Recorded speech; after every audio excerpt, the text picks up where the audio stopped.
Welcome to the beautifully uncomplicated world of container garden design. We're taking the guesswork out of it for you with these foolproof planting recipes. So this one's called Sweater Weather, and this is a 15-inch pot. All recipes can be adapted to any size pot. So I'm going to start with this carex grass in the back. I tend to work back to front with my pots.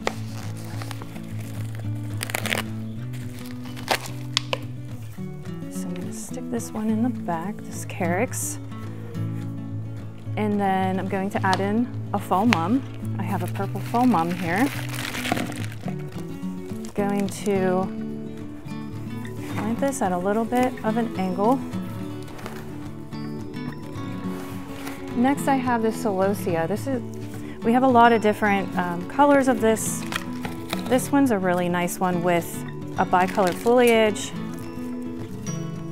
that caught my eye. So I'm going to add that in right next to the carex grass. Now I have an ornamental pepper.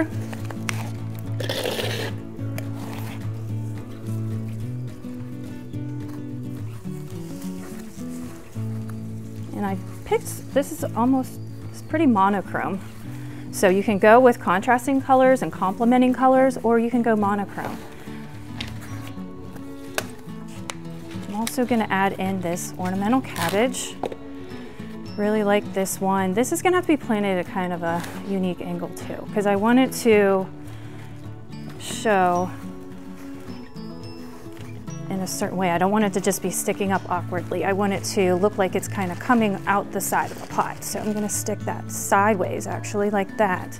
And then I have this is actually from our perennial department. It's an ajuga. And I love the foliage color of this ajuga. They do get some flowers that aren't as significant for me. I really like this glossy, dark leaf. So I'm gonna stick that right in the middle there.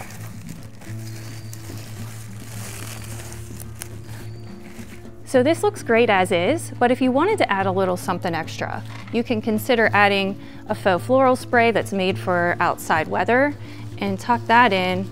This one caught my eye in the store just because I think it complements this pot well. And here I have some lotus pods, just some natural elements that I think aren't absolutely needed, but if you wanted to give it a little something extra, a little extra, dress it up some, I think this looks great.